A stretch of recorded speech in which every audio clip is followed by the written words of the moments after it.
Good evening, ladies and gentlemen. Hope all is well. Welcome to our Town Hall engagement lead. And the purpose of this session is to discuss your fiscal year explained.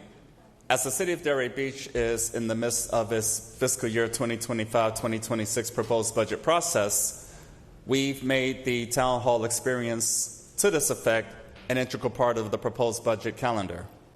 My name is Terrence, your city manager. I wish to also acknowledge a few other individuals here on behalf of the City of Delray Beach before we delve into the details of the presentation regarding your fiscal year explained.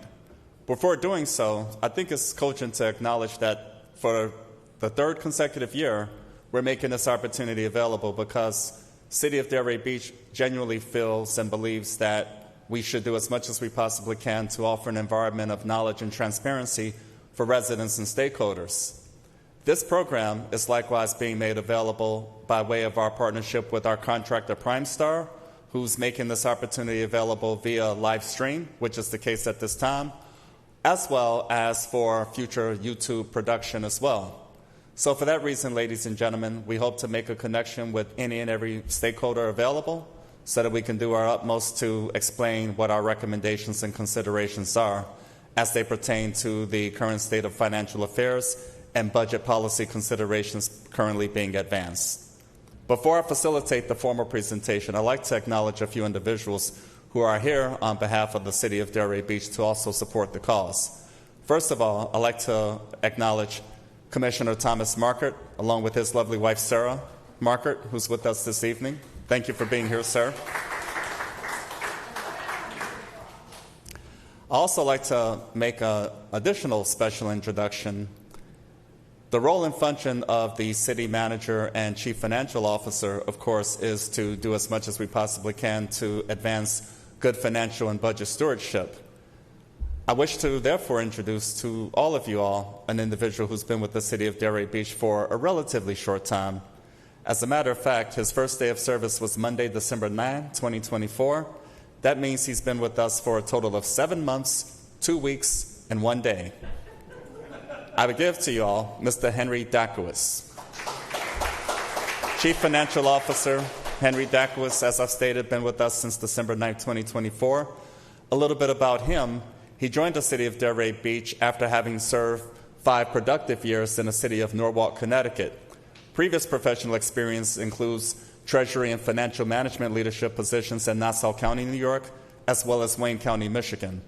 Detroit, of course, being the county seat of Wayne County, Michigan. So he's has some pretty significant experiences that relate to the issues and challenges that are experienced here in Delray Beach, Florida.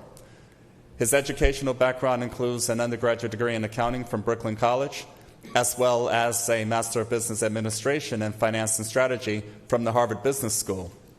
He's also a certified public accountant, having previously enjoyed licensing in both New York State and Maryland.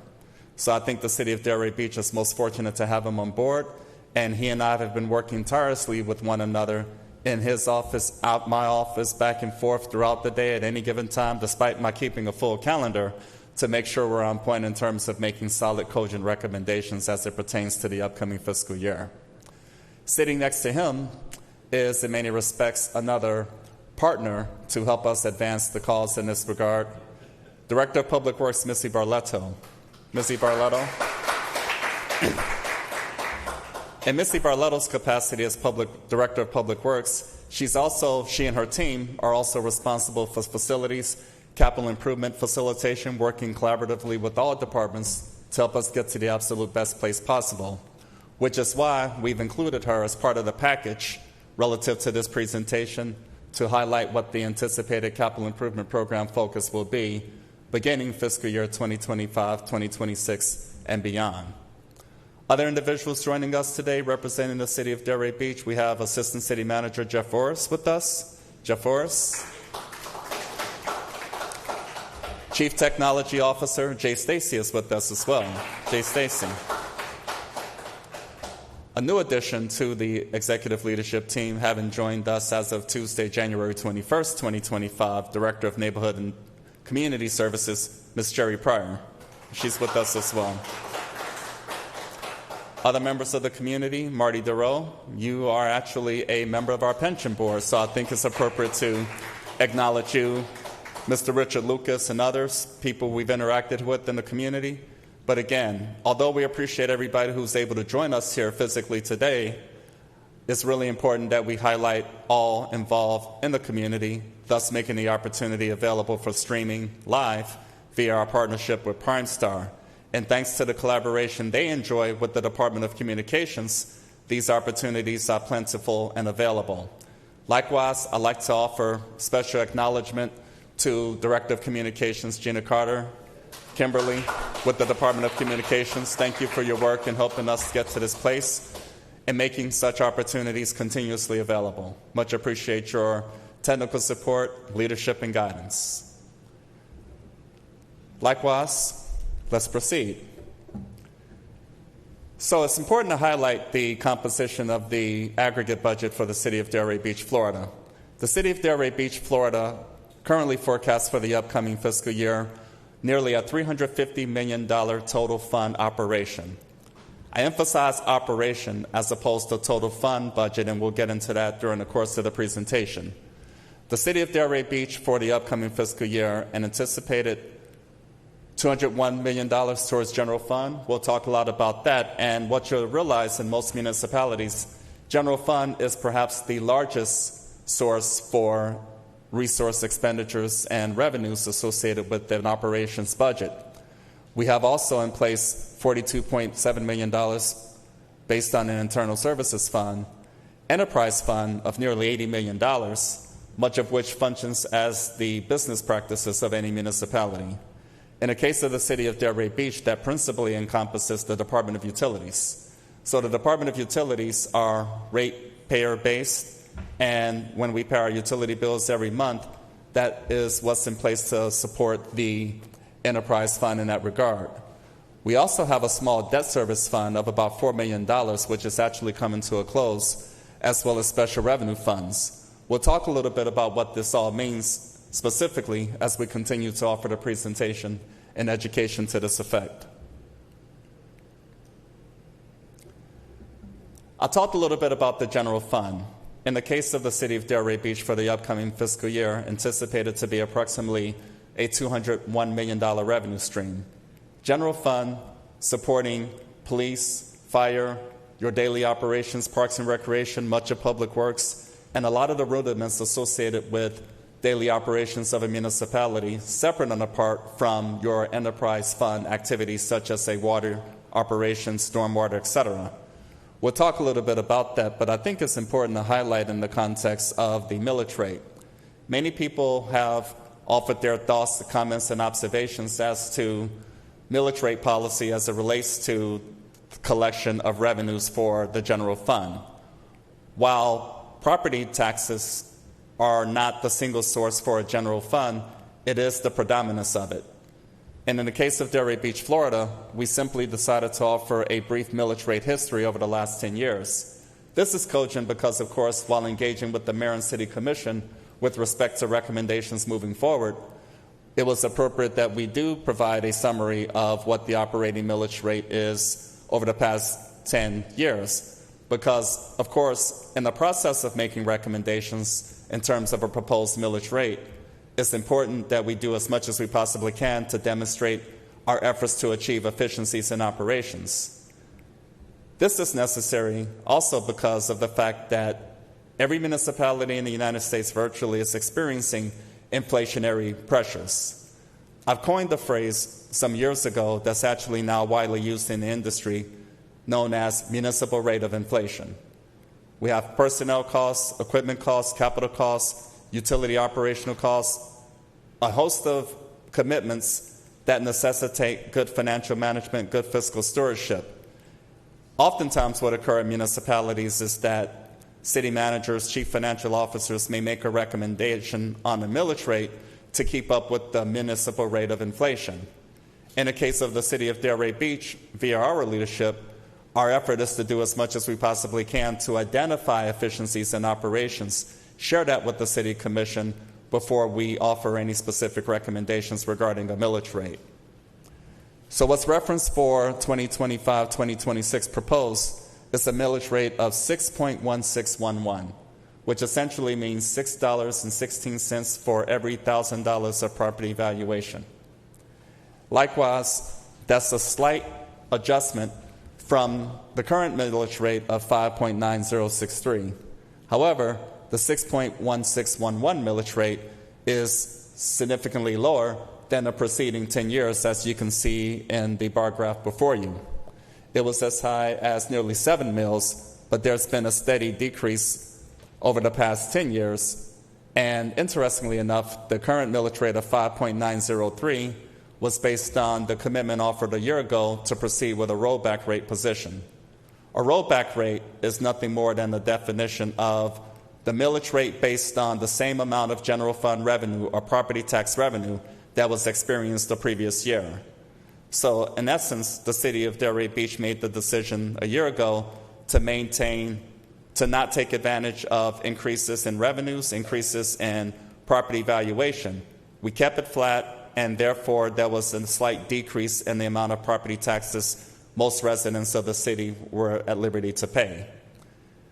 Moving forward for the upcoming fiscal year, given the position of 6.1611, there are a number of variables that took that under consideration, notably the fact that the city of Delray Beach's fire rescue department will be transitioning from a 24/48 operation to a 24/72 operation, which essentially means 24 on, 48 off is the current structure, and that's been the case for the preceding years.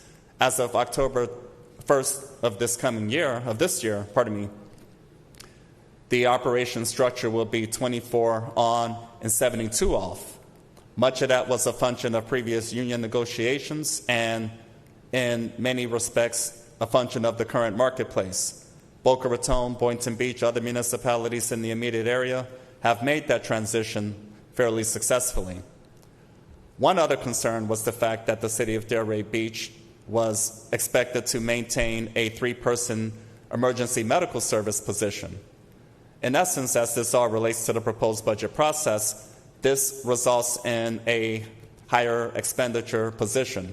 Quite frankly, it netted expenditure commitments of well over $1 million, and that is so because, of course, we were able to identify other efficiencies in operations so as to not adversely impact the general fund position.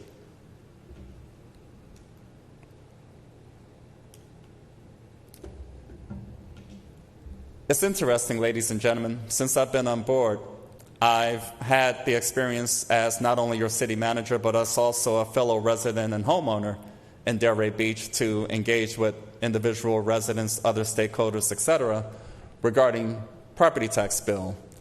And there is a prevailing thought amongst a number of people that all property tax bills paid to the Palm Beach County property tax collector all goes to the city of Delray Beach, Florida. So, Mr. Moore, you all reduced the millage rate last year, this coming year, whatever the case may be, yet my bill is a lot higher. Well, that is simply, long last, because of the fact that only 33% of an average resident's total property tax bill, it goes to the city of Delray Beach. In the case of what's anticipated for the upcoming fiscal year, a total millage rate of 18.2, nearly 18.2 mils is anticipated.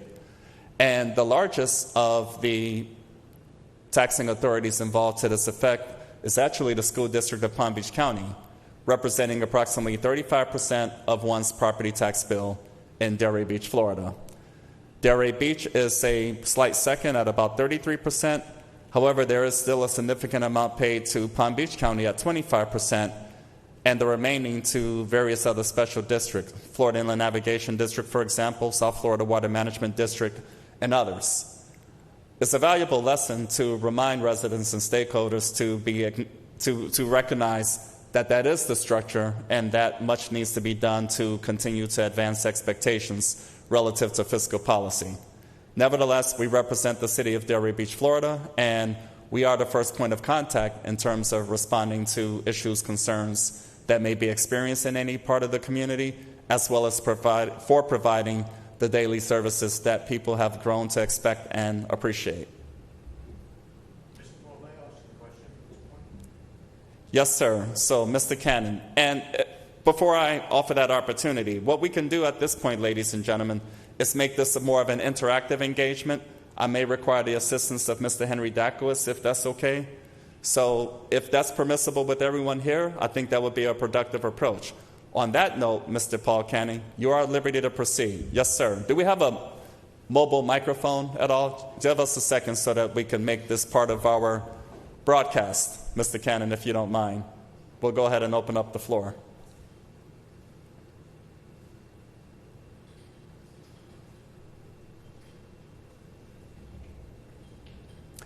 So an additional footnote while we're awaiting the microphone, the roving microphone, if you will. Based on an average property valuation of $447,000, myself and Mr. Dachowitz were able to calculate as part of the budget consideration, homeowners would pay about $2,754 in ad valorem taxes to the city of Delray Beach, based on that valuation. Some less, some more. Also, it does make a difference relative to homestead exemption or not being a homestead exempted entity. As a resident and stakeholder in Delray Beach, I have homestead exemption because this is my home, this is where I live, and in the case of Delray Beach and many other municipalities throughout South Florida, that's not entirely the case. So there is some swing in that regard, and understandably so. But the important message in this regard is that we only represent about 1/3 of the aggregate property tax bill. Mr. Cannon, we have a microphone for you. So my question is, understanding that the general fund for the city funds public safety, like the police department, for example, would I be right in assuming then that the proportion that goes to the county, that proportion also funds the county sheriff's office? That is correct. That's exactly right. So arguably we're paying for a police service that we don't really take a full advantage of. Of course, they'll be there as a backstop should something serious happen, but in general operations, we're paying for a police service that we're not really getting any true value from. Would that be a true statement? One could offer that as a fair statement, Mr. Cannon. Yes, sir. So we're part of Palm Beach County. Palm Beach County does provide services that municipalities by and large do not. However, as an incorporated municipality, Delray Beach is it as far as your core services. Police, fire, rescue, other activities, etc. We are it, and not much interaction in terms of daily activity, Palm Beach County, fire, rescue, Palm Beach County sheriffs, etc. We do enjoy mutual aid agreements with these organizations should there become a catastrophic need to bring them on board to assist us in terms of public safety and other matters. They're available in that regard. Other services, a few other services that are not provided by the municipalities in Palm Beach County but are provided by Palm Beach County are public health activities and programs. We have what's called the Florida Department of Health. Palm Beach County Department of Health works closely with them in that regard as well. So there are a few services, but by and large, your observations and analysis is correct. The city of Delray Beach provides the core services. Something occurs in your home, your neighborhood, whatever the case may be. Who will you call? The city of Delray Beach. You contact Palm Beach County, they'll likely refer you to the city of Delray Beach. That brings me to an anecdote, if I may. By and large, west of Military Trail is unincorporated Palm Beach County. However, they have Delray Beach addresses, much of which is a function of the United States Postal System. Because of their route structure, etc., they've been designated Delray Beach, Florida addresses. Not only in Delray Beach, Florida, but in other city manager roles and functions I've experienced in other parts of the country, they would think they're part of the city of Delray Beach. So I've actually had residents of unincorporated Palm Beach County with the Delray Beach address, unincorporated Delray Beach, West Delray Beach, it might be affectionately known as, would contact the office of the city manager levying a complaint. And we would therefore get their information. We try to be as responsive and attentive as we possibly can. And we come to find out within the course of the conversation that they're not actually a Delray Beach resident. Ma'am, sir, you're actually located in the unincorporated area. The entity that would be responsible for servicing you is Palm Beach County. We'll be happy to provide you their contact information. oh, I've been here for so long, I didn't realize I was not part of the city. It's really an interesting dynamic. And a big part of our role and responsibility is to do what we can to explain those differences. So your question actually made me think about that experience, because many of us in our capacities as executive leadership team members of the city of Delray Beach have had that experience. The office of the city manager probably more than others. So you're welcome. Any other questions regarding the tax bill position? Yes, you can. Mr. Carter, if you would be kind enough to provide the microphone to Chief Financial Officer Mr. Henry Dachowitz. Thank you. I've worked in 2 cities and 2 counties. There's usually not a duplication of effort. So in Nassau County, we had Nassau County Sheriff's Office, and cities might have police departments. The cities that did not have police department contracted with the county to provide the services. So it's not like we're doing the same thing that they are, and there's a whole lot of duplication and waste, if you would. I would just venture that based on theoretical. Actually, I guess you could point to anything, but try to have a demarcation of who's responsible, as City Manager just indicated. Any other questions regarding tax bill position?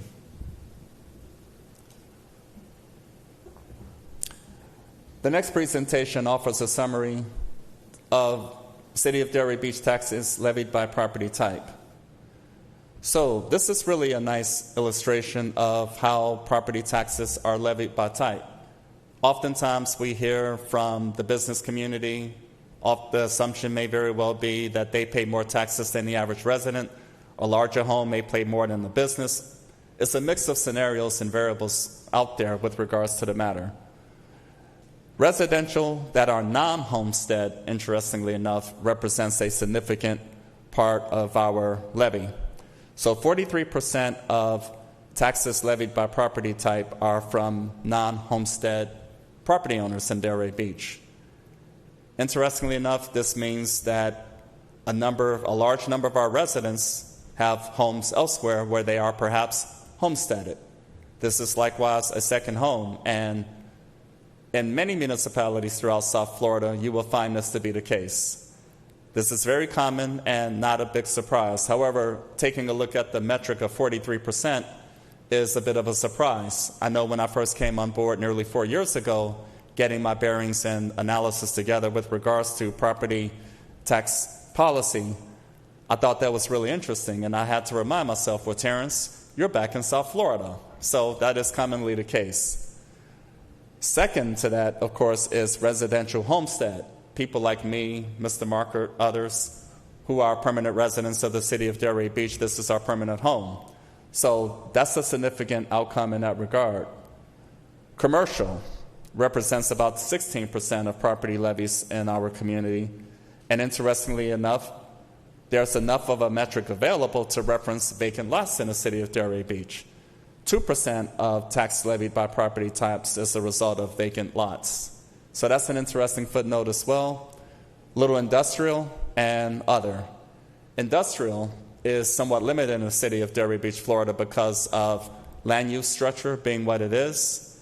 There's not a lot of opportunity for industrial growth or economic development in that regard. Opportunities exist for commercial, and part of the opportunity the current city commission and future city commissions will have to consider is any ability to do what they can to address land use policy.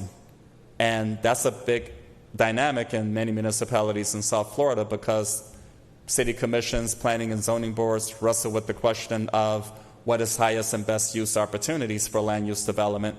That takes under consideration taxable valuation as well. Any questions or thoughts in this regard? Mr. Dachowitz. Thank you. When I was in Norwalk, I supervised both the assessor and the collector for the city. And what was explained to me is there's a certain amount of taxes the city must collect in order to pay its bills and balance its budget. The assessed values is just a method of allocating that cost. We could do it per person, but instead we use the value of the homes.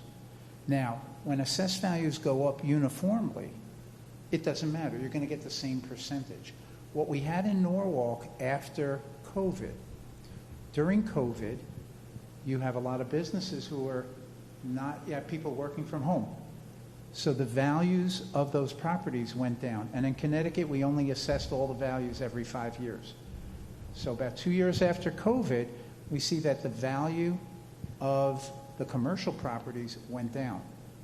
But we had all these people from New York who were migrating to Connecticut, but there were many existing homeowners who didn't sell because they said, I have a 3% mortgage. If I sell, I'm going to have to get a 7%.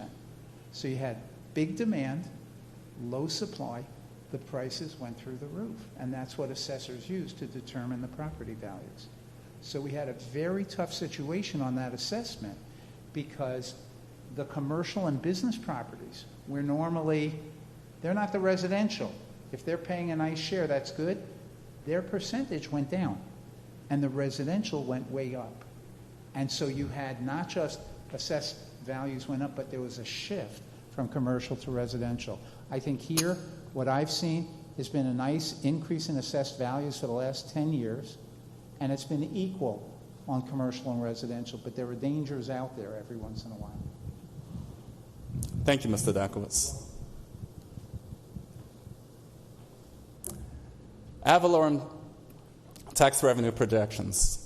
So to accompany an observation that Mr. Dachowitz just shared, the city of Delray Beach over the past 10 years has experienced increases in property valuation, enabling the city of Delray Beach, combined with the ability to identify efficiencies in operations to keep expenses as low as we possibly can while maintaining levels of service. And I emphasize the importance of maintaining levels of service because, of course, elected officials have set that expectation.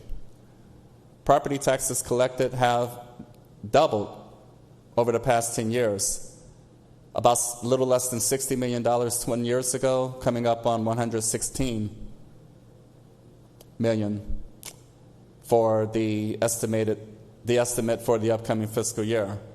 However, ladies and gentlemen, not only in Delray Beach, but throughout South Florida, throughout many municipalities of the United States, believe it or not, this does not align with the municipal rate of inflation. Thus, the need to do what we can to identify efficiencies in operations to keep costs at a minimum to the extent that we can while striking a balance to maintain level of service position. So the forecast for the upcoming fiscal year, revenue forecast that is, $116.8 million for 2025-2026. Mr. Dachowitz. I ran some numbers. This is a nice set of 10 years worth of data. But it's hard to understand. It was up 10%, it went down 5.1%. How do we evaluate? So there's a calculation called compound annual growth rate, where we take the first number and the last number, and you say, okay, that's been the change for 9 years. And it sort of averages those growth rates. So what's fascinating to me is the taxable value, the 9-year compound annual growth rate, is 9.33%. As I said, healthy increase in assessed values, the value of your homes are going up. On the property tax revenue collected, the 9-year compound annual growth rate is 7.83, a full 2% lower. So what it shows is, although the values of the homes are going up, the value of the tax revenues that we're collecting is going up at a slower rate. So I look at that as municipal efficiency, where we work very hard to keep the expenses in line and not go up as high. It's almost like if your income is going up 9.3% and your expenses are going up 7.3%, you're a little bit ahead of the game. And I think that's where we are here. Thank you, Mr. Dachowitz. Welcome. Any questions, thoughts, comments, or observations? Very well. As committed in the early part of the presentation, the interest is to offer here a summary of general fund revenues. As stated a little while ago, Delray Beach's predominant source for general fund revenues does involve taxes. So out of a $201 million forecast, nearly $131 million of that comes from ad valorem taxes. We talked a lot about ad valorem tax policy, why we are where we are in that regard. And other categories include permit fees and special assessments, intergovernmental revenue, charges for services, miscellaneous revenues, other sources, and other sources to be continued. So there are a variety of funds that support the general fund operation. And a notable example regarding charges for service includes parks and recreation fees, for example. Let's say an individual may have an interest in visiting the Pompei Park pool. The new facility coming out of the ground soon, we'll be able to celebrate that. There are charges for the respective services. It cannot be available for gratis. Therefore, we do what we can to offer a minimum rate structure to be able to enable to make those services and opportunities available. Once revenues are collected from those fees and charges, they are incorporated into the general fund package. So again, what's forecast for fiscal year 2025-2026? $201 million in change. Only about $131 million of that comes from the general fund, which actually supports the notion that efficiencies in operations go a long way in terms of us striking that balance to maintain levels of service. Mr. Dachowitz. I would add, you should note that the taxes are 2/3 of our total revenues. There's an eternal struggle. One part is we charge everyone who lives here. That's not by head, it's by value of the house, for all the services that we render.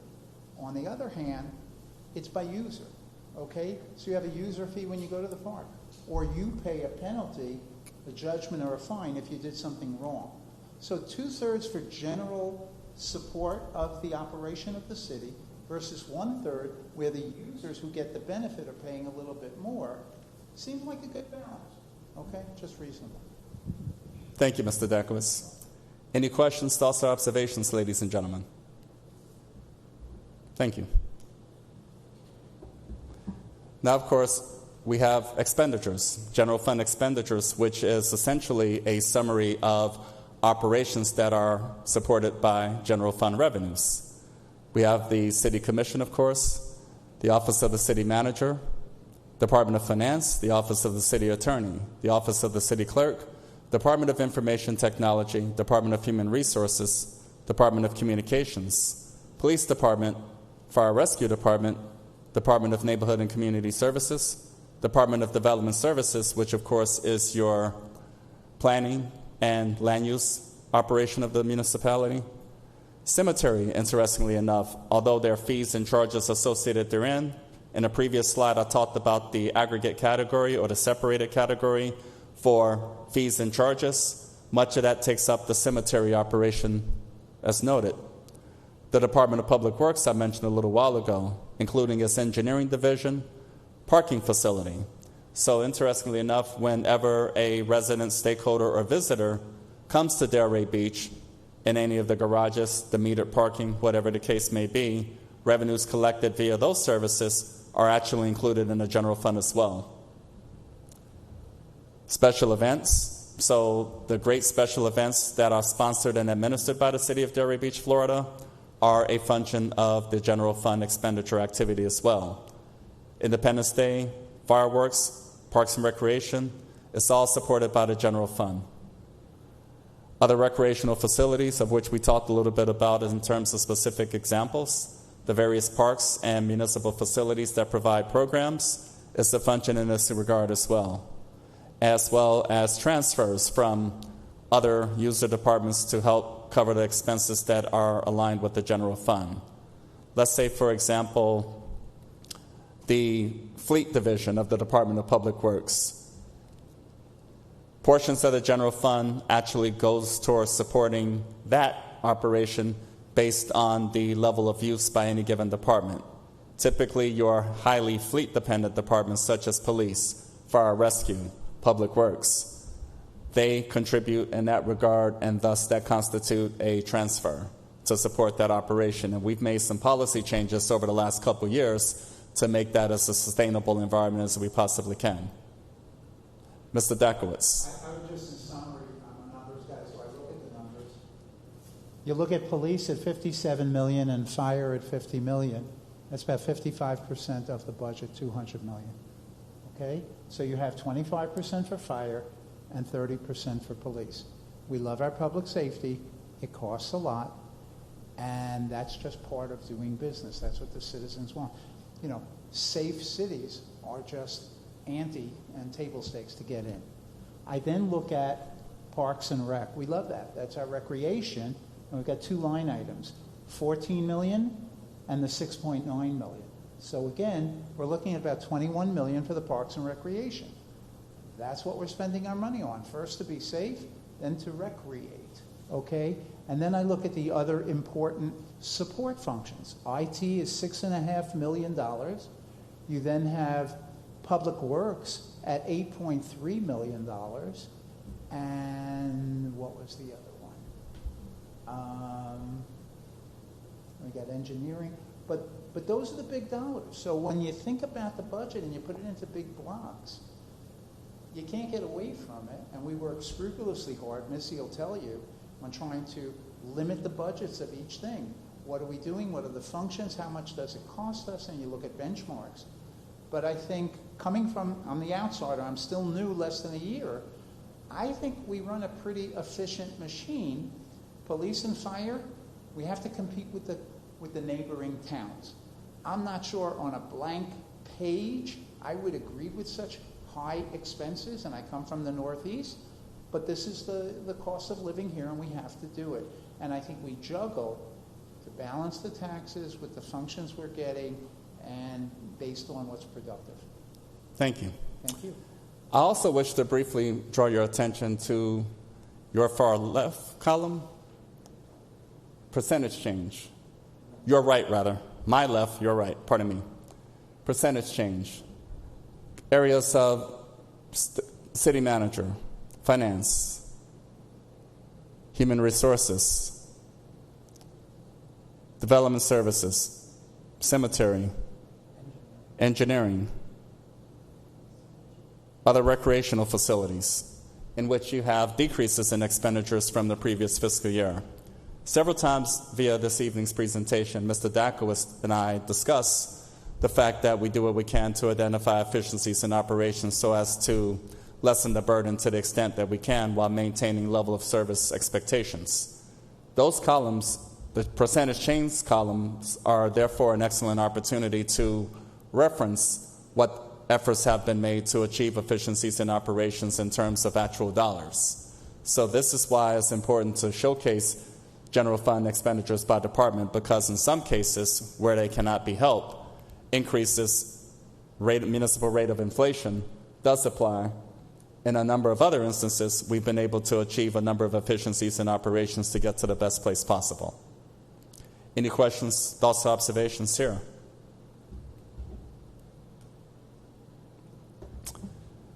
This formally concludes my part of the presentation. However, I'd like to summarize for you ladies and gentlemen and those viewing via live stream and via YouTube in the future. The proposed budget process, much of this has been accomplished. Last year, a commitment for the city of Delray Beach was offered that we would begin the proposed budget process a little earlier.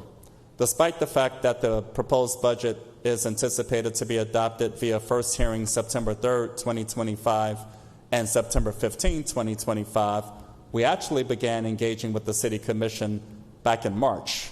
So we've been at this for 5 months now, a little bit over 5 months, to offer as much detail and granularity to help the City Commission understand the rudiments as to why we are where we are financially, budget policy considerations, to work collaboratively to identify efficiencies where they might be available, as well as any other opportunities for project, program, and daily operational expectations. So much of this has been accomplished, and as I stated in the early part of my presentation, the town hall meeting for the third year in a row we began back in September 23, July 2024, now July 2025. This is an integral part of the proposed budget process to provide residents and stakeholders with an opportunity to learn about the budget process, what it means to the community, what it means to individual property owners, etc. Likewise, we referenced at the very beginning of this slide, town hall meeting being today, July 24, 2025. Of course, we had a meeting 2 days ago in which the policy position of a millage rate of 6.1611 was adopted by the City Commission, enabling us to submit that material to the Palm Beach County property appraiser for respective processing. Truth and millage, trim notices will likewise be sent to individual taxpayers, property owners, to advise in advance what the anticipated tax structure will be for the upcoming fiscal year. Very intricate part of the process, and thus the attention offered as part of this evening's presentation regarding millage rate policy. First hearing, September 3rd, September 15th. Second hearing to adopt the final millage and budget. So much work has been accomplished. However, there will be continued opportunities to achieve a balanced budget outcome, and we've been able to demonstrate a number of scenarios as to how a balanced budget is to be achieved on a preliminary basis. I'm likewise very appreciative of the City Commission for their work, trust, and support in helping us get to the absolute best place possible and having an aggregate understanding in terms of why recommendations are being made. Millions of dollars in efficiencies in operations, ladies and gentlemen, have actually been identified in the process, reducing the need for us to make drastic recommendations in terms of millage rate adjustments. The 6.1611 position is a function of commitments and obligations that have been previously made by the City of Delray Beach. Nevertheless, I'm proud of the fact that we were able to successfully identify efficiencies in operations to keep that at a minimum. With that, ladies and gentlemen, that concludes the formal presentation on my part. Mr. Dachowitz, thank you for chiming in, sharing your objective knowledge and expertise based on previous experiences, demonstrating to the residents and stakeholders as to why you are, in fact, a good fit for the City of Delray Beach. At this time, I would like to open the floor for any specific questions, thoughts, observations any of you all may have at this time, followed by a presentation by Director of Public Works, Missie Barletto, relative to the anticipated capital improvement program. Yes, ma'am. Mrs. Carter, if you would, please. Hi. I will start by saying that I'm not sure this is the right forum for me to ask this question, but if it's not, please let me know. I'll be happy to direct it to a better time. My question was about Delray Beach and the water treatment. So I know that Delray Beach regularly tests its water for PFAS, and recent data is showing that levels have reached more than 7 times the safety threshold for drinking waters in parts of Delray.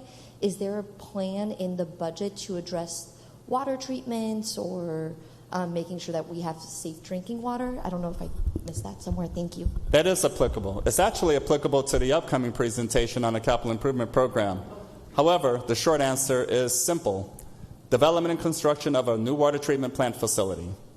I would therefore encourage your attendance at the August 12, 2025 regular City Commission meeting, in which the necessary revenue bond transaction process will be initiated for the City Commission so as to begin the approval process. That is highlighted and underscored via the upcoming presentation by Ms. Barletto, and the PFAS issues. Actually, in all fairness, we began the process not long after I came on board to address and remedy that. I talked a little bit about the Florida Department of Health in the early part of my presentation as far as the county involvement, and commitments were made back in November 2021, literally 3 months on board, to execute what's called a consent order to demonstrate ways in which infrastructure improvements can be implemented to help alleviate that concern. The City of Delray Beach was actually given a total of 3 years to get those dynamics squared away. It was accomplished in 2. So I think we've done a fairly decent job of advising those concerned, the community, the world, of the good work underway. The long-term aggregate answer involves the new water treatment plant facility. As we've shared with the Commission and the public at large, Delray Beach's water treatment plant facility is about 63 years old, having been operational since 1962. That represents it being one of the oldest water treatment plant facilities in the state of Florida. And given the importance of water quality, all associated dynamics, we are finally at a point in which we can make that happen. So the new facility, we currently expect that to become open and operational in 2028. So much work has been accomplished in that regard. So Ms. Barletto, Your commentary regarding the new water treatment plant facility should be somewhat abbreviated in response to the lady's question. So thank you, ma'am. Any others? Ladies and gentlemen, thank you very much for your time. And those of you who may be participating via live stream or for upcoming YouTube broadcasts of this event, I appreciate your time and attention as well. However, at this time, let's give it up for Missie Barletto, Director of Public Works, who will enlighten us with respect to the capital improvement program, and from that point we can conclude. First, we'll do this. All right, good evening. Now comes the fun part of the presentation. I will not be saying 6.1611 ever in my presentation. So I wanted to start out by showing you the capital improvement program budget is not the same as the city's operational budget, which Terrence and Henry just covered very clearly. That is very dependent on ad valorem taxes and our general fund. Most of the funds that come into the capital improvement fund come from other sources, either from enterprise funds, from permit fees, from in lieu fees, from grants from the state and federal government, and from those kinds of things. I wanted to start out by showing you that our overall capital improvement budget is $412,650. I say that wrong every single time. Out of that amount, the area you see in green there is predominantly what our utilities department will be spending in the coming year on a new water treatment plant to begin to address those PFAS issues, and on updating various things within the water and sewer network. One of the other things that brings this number up more so than in other years is the beginning of the Parks and Recreation Department's construction of Pompei Park facilities, which is a very large project. We'll start construction this year on our Northwest Neighborhood project, which is a very, very large neighborhood improvement project. I'll talk more about all of those things later on in the program. Of the Public Works budget, that's not just one or two really big projects. That's a lot of smaller projects that come together to create the infrastructure to make your lives better. Okay, so I can't see this slide, but I will tell you that this is a list of the highlights of all of the things that are new in this year's budget. A new police department. Oh, Henry's going to be my backup singer tonight, too. So some of the things you see up here, we're going to be working on some of our parking infrastructure. We're continuing to do playground updates throughout the city. The building division at City Hall has had substandard working conditions for a very long time. We're going to be working on improving those and bringing forth different ideas, from renovations to City Hall to potentially adding another building at City Hall to improve that situation and create more working space for all employees at City Hall. We talked about the Northwest neighborhood improvements. We have some improvements for the Southwest neighborhood as well. We have roadway projects that are included, that are funded by state dollars that pass from Florida Department of Transportation through the Palm Beach County Transportation Planning Agency to the city to create some of these things. We are going to be building a new police department headquarters, another very, very large project. and water treatment plant, Marine Way, and I'll talk more in depth about some of those projects later in the presentation. So before I was talking about by department how we divvy these funds up, these individual funds that are not our general fund are where the dollars come from in order to fund these capital improvement projects. The Special Projects Fund includes a lot of different things. It includes when a developer comes into town and has to remove a lot of trees, and they can't replace those trees or replant those trees in another place, they pay what we call an in lieu fee for the privilege of being able to remove those trees. And those fees go into a particular fund that then the city uses to pay for tree giveaways and improving our tree canopy throughout the entire city.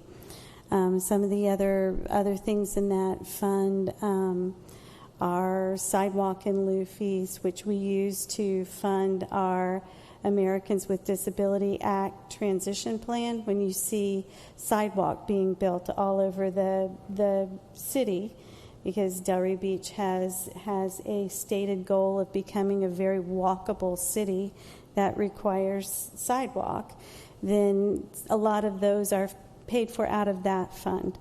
The recreational impact fees and the municipal golf course, Lakeview Golf Course, those are enterprise funds that people pay for with their user fees. When they use those facilities, those fees go into a fund that then pays not only for the operation of those facilities, but also for improvements.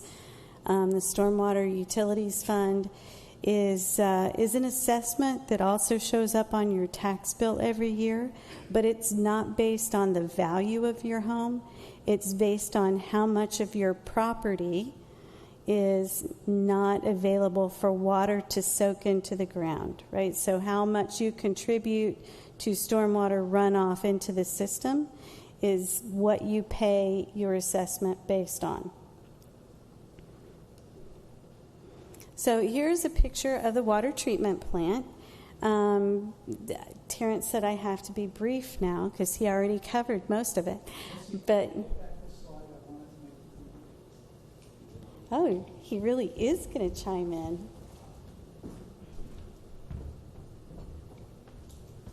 We're on camera, so. I understand. There's a fundamental financial change that we've been making. Historically, we didn't have a lot of long-term bonds. So when Missie and Terrence want to find funds for capital projects, it's often based on these funds that are getting revenues this year, or maybe they're in reserves from a couple of years back. What other governments often do is they issue bonds to finance these projects. These projects are long-term projects. Up in Norwalk, I was building schools that had a 50-year life. Many of these projects are 30, 40, 50 years in life. There's also an equity issue. It says if you take current funds to build a long-term asset, then the people down the road, 20, 30, 40 years, are getting a free ride. Okay? So conceptually, we try to match the term of the asset, its life, with the term of the debt. And that way, some people down the road who are going to get the use pay for some of it. And it's like a house. We want to move in today and live there, but unless you agree to borrow the money and repay, they don't let you do that. So issuing bonds allows us to get the use of those assets over a longer-term period, and the cost is allocated over maybe generations of residents who are getting the benefit. So the start was public safety and recreation. Now, public safety was a general obligation bond, the full faith and credit of the city, and it required a referendum of all the citizens. We agree this is important, and I believe it was $100 million. We're starting to issue that later, and there are IRS rules about when you borrow and you have to spend it. But that's the GO bond. The recreation for golf courses and other parks are revenue bonds. These are from an enterprise fund where the user fees pay all the expenses. So as a revenue bond, we don't say general obligation.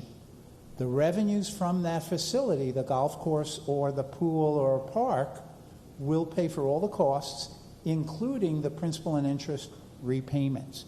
So we had $20 million for recreation. I believe we've issued 10, and we're starting to spend that. And there are other projects right behind it. The most important is that water and sewer fund that Missie will talk about. And we're all teed up. We're ready to borrow the money probably in the next 1 to 2 months. Okay? So just to give you a background on utilizing a different source of funds and having the citizens over time repay that.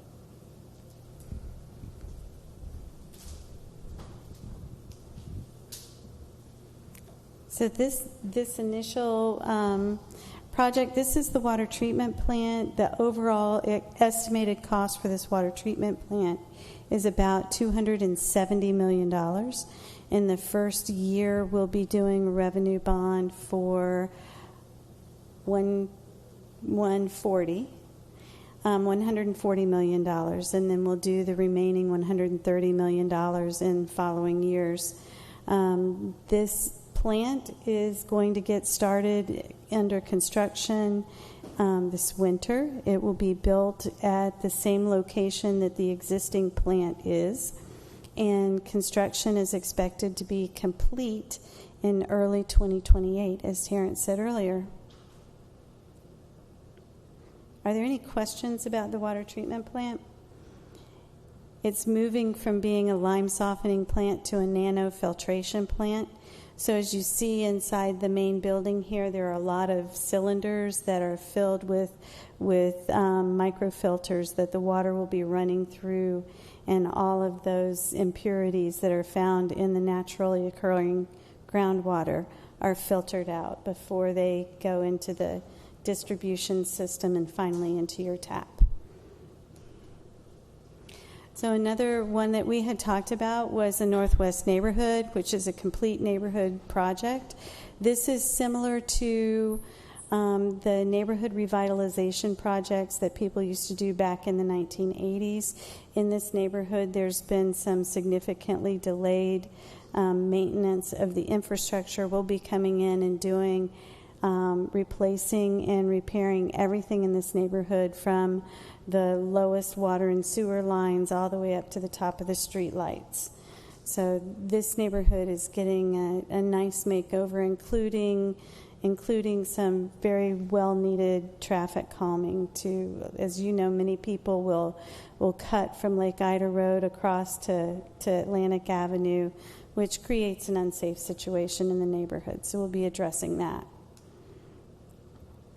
Public safety facilities, as Henry was talking about, the public safety government obligation bond or general obligation bond, will be starting on the design of a new police headquarters this year.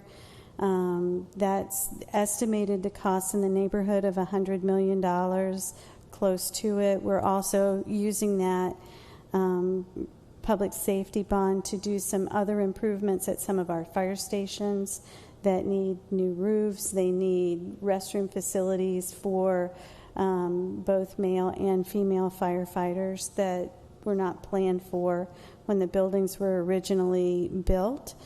And they're all going to get a nice little bit of paint, the ones that need it. They'll be spruced up and looking nice. In addition to that, we have our Fire Station 113, which is completed, virtually completing construction. The opening ceremony for that is tomorrow morning at 10 a.m. The public is invited. Everybody, please come and see this building that we're just finishing. We're very, very proud of the way that it's turned out. It's a very, very beautiful building, and that will serve the firefighters in that quadrant of the city for another 30 years to come. So Pompei Park Recreation Facility, this is another one that's been a long time coming. It's been on the drawing board for a while. We are starting construction now. We're working on developing the what we call the maximum price for the facility, which we'll be bringing back to commission in a month or two. And as soon as we get that settled, then we'll be starting to do construction. We will be keeping the current community center in operation while we build the new one behind it, so we will not be losing any function at Pompei Park. And then as soon as the new facility is ready and we get our certificate of occupancy, we're moving into the new one and we will take away the old one. Nobody has any questions? Okay. So additionally, you may have heard that our golf course is not in great condition. People talk about it on a regular basis. We will also be starting in November or December of this year with a complete renovation of our existing golf course. That is also being done with a revenue bond that will be, the debt service for that will be covered by user fees for the next 30 years. And our golf course is very unique and it has historic aspects, although it's not on the historic register. It has 9 holes of the golf course were designed by Donald Ross, who is a very, very famous golf course designer. The other 9 holes were designed by Dick Wilson, who is also a very, very famous golf course designer. There are no other golf courses around that feature both of these designers in a single experience. So we're going to be restoring the Donald Ross holes to exactly what his original design was. And on the Dick Wilson, we're coming as close as we can to what his original design was. There have been a lot of changes on the Dick Wilson side of the course. While the course is going to be completely closed for a year while we do the golf course renovation, during that time we're also going to give the clubhouse a very much needed renovation. So for those of you who are really attached to the 1980s mauve, visit it before November and say goodbye. So our beach programs, I have this up here because we don't have a lot in the FY25-26 budget for the beach program. And that is because we are starting on major construction projects on our beach this fiscal year. So that's the FY24-25 budget. So very soon in November will be the Army Corps of Engineers will be on the beach starting a new it's partially a storm repair and partially a full renovation, renourishment of the beach. In addition to that, we will very soon be doing taking down the main pavilion at the beach and rebuilding it completely in a more structurally secure way in which it will be good to go for a much longer period of time. Some of the other things we're doing, the fountains and the showers on the beach have all suffered from salt air, just like everything near the ocean does, and we're going to be replacing all of the showers, the fountains, and at some of the beach entrances, we've done such a good job of growing our native dunes back that they're spilling over the edge of the dune and getting into our French drain storm systems that causes them to fill up and flood. So we'll be putting in new benches, taking away the metal benches that are there. We're putting in new benches that are concrete. They go all the way to the ground, and they will act somewhat like a retaining wall to actually hold the dune back so that it doesn't fill the storm drain up anymore. So that is a savings in our operations budget for maintenance for us. in next year's budget, we'll go back to our business as usual, which is mostly just maintenance and monitoring, doing sea turtle monitoring, cleaning up after seaweed and garbage pickup and that sort of thing. So this is a category that often goes overlooked. Our stormwater management system, our storm protection for our residents. Over the years, we have definitely seen increased levels when king tide happens. Many of our seawalls will overtop. We have water that backs up through the stormwater outfalls where it's supposed to flow from the street out into the intracoastal, and instead it's coming from the intracoastal back up into the street because water levels are rising at that kind of a rate. In the coming year, some of the storm projects that we're going to be undertaking are in the Tropic Isle neighborhood. This is one of the very largest ones. In the Tropic Isle neighborhood, this will be the first neighborhood that we've experienced the need to actually begin to raise the roadway above some of the high water levels that are existing out there. So we'll be raising roadways in there. We're improving the stormwater system. We'll be repaving all of the streets, doing some water and sewer. There's some places in that neighborhood where the pipes and delivery systems are very, very old, and we'll be replacing those while we're out there. This is one of the projects that actually has a grant from the state of Florida for about half of the project cost, which is around $50 million for the total project. So getting the state to pony up for half of that is excellent. A smaller project that we have down here, a picture of at the very bottom, is George Bush Boulevard. You can see the engineers call it a bascule bridge. The rest of us call it a drawbridge. But right on either side of it, there have been mangroves that have grown up into the stormwater system. We're going to have to re-engineer a new way to get water off of George Bush Boulevard without impacting the protected mangroves. And we're working on that. And then the other picture on this slide is of a city seawall.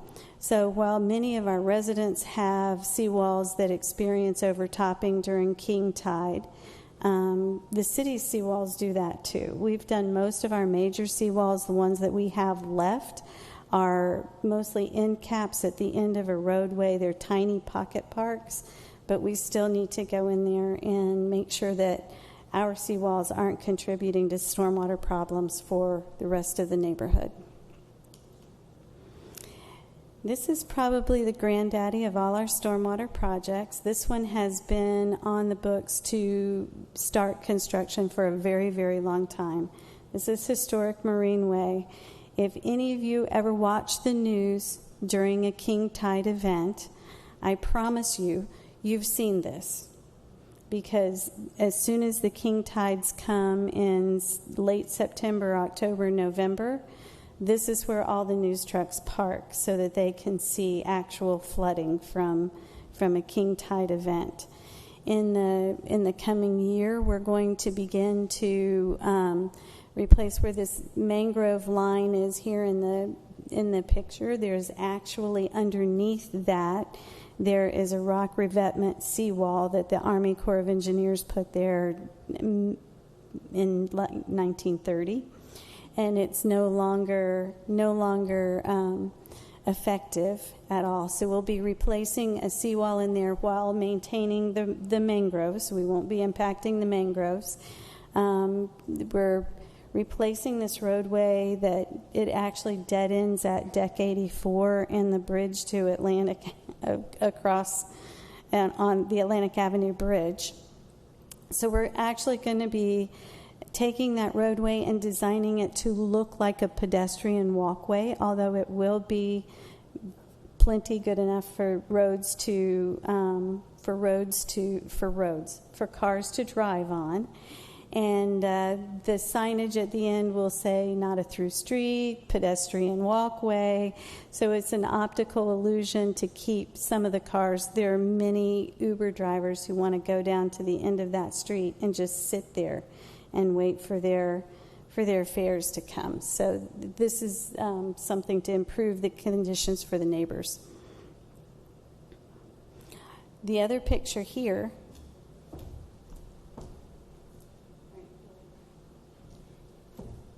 that is a depiction of the first stormwater pumping station that we'll be installing to the west of the Intracoastal. So we're at a point now where we actually have to start pumping water off of our roadways and neighborhoods west of the Intracoastal. Up until now, all of that has happened on the barrier island that is significantly lower in elevation. But this particular pump picture that you see here, that pump itself is over 6 feet tall, and there will be 5 of them in line in a very deep 20-foot wet well that will be constructed underground between where the city marina is and where Marineway turns and goes to the north. So that is all a part of this project that also has a state of Florida resiliency grant that is paying for a significant portion of this project, about $20 million of it. So my final slide is really about roadway projects. We have a number of different roadway projects on the books.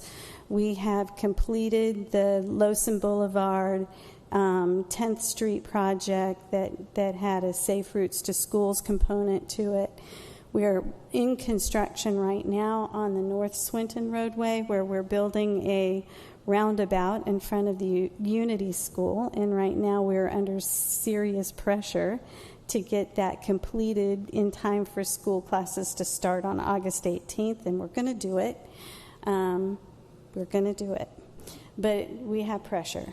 So that is under construction. We also have roadway projects going on Lindell Boulevard. There's also serious pressure on the Barwick Road construction project from Atlantic Avenue to Lake Ida Road, because there's a whole section of that that's in front of Atlantic High School that we also have to finish before school starts there on August 11th. But we're doing well, so I'm not worried about that one so much. We have just started on the Old Germantown Road project, which couples pedestrian sidewalks with multi-use sidewalks, which are very wide, like on Lowson Boulevard and on 10th Street, to accommodate both bicycles and pedestrians.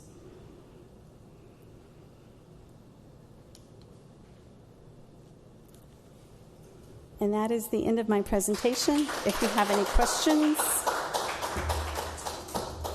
Are you coming back? Coming back.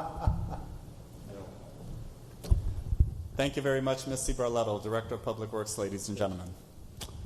With that, we are concluding our program this evening. Hopefully everyone appreciates the level of activity, engagement, the good work that's underway by the City of Delray Beach. A lot of clarification is being offered with respect to capital project implementation, major initiatives being executed concurrently over the next couple years. The City of Delray Beach will likewise be extremely busy, and fiscal responsibility, sound budgetary practices and management is not only imperative but essential. And part of that mission does involve engaging with the community, sharing openly and transparently what that is all about. Unless there are any specific questions, thoughts, concerns, observations, I'm very appreciative of the support we enjoy of the City Commission, residents and stakeholders of the community, and all others who have a positive and productive interest in our community. So thank you very much for attending. We'll proceed with the budget process as we conclude over the next 2 months. Look forward to a very productive fiscal year effective October 1, 2025. Thank you, ladies and gentlemen. Take care and stay well.